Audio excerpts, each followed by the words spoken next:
Andito tayo sa Vietnam para sa isang state visit.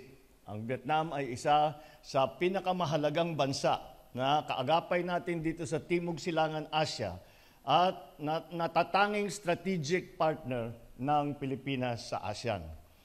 Katulad ng Pilipinas, ang Vietnam ay isa sa mga mabilis na umuusbong na ekonomiya sa ating rehiyon. Nandito tayo upang mas lalong patibayin at palakasin ang pagtutulungan natin para sa ikabubuti ng ating dalawang bansa. Marami ang maaaring maitulong ng Vietnam sa paglago at pagyaman ng ating ekonomiya. We are happy that Vietnam's economy continues to grow and provide a positive impact to the ASEAN region. Ang kanilang masiglang ekonomiya at industriya ay katuwang ng Pilipinas sa pag-unlad ng pamamagitan ng ating active and sustainable partnership on trade and investment.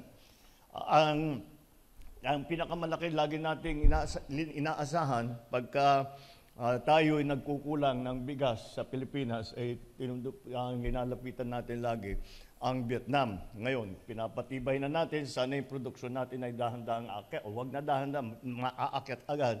Ngunit, hanggat dumating yung araw na yon, ay ganun, gumagawa tayo ng mga trade agreement sa kasamang Vietnam para matiyak naman na meron tayong supply sa Pilipinas. I am proud to note also that there are several notable Filipino brands that have established their presence here in the Vietnamese market for a few years now. Some of them have been here since the mid-90s. I know they have been providing quality products and reliable service to Vietnamese consumers.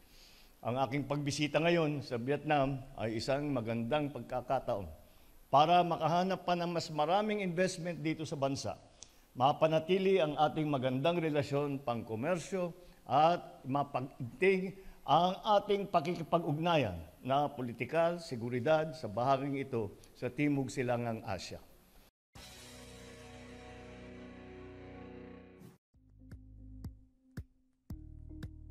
Thank you for watching Politico TV. Please like and subscribe to our channel for more videos.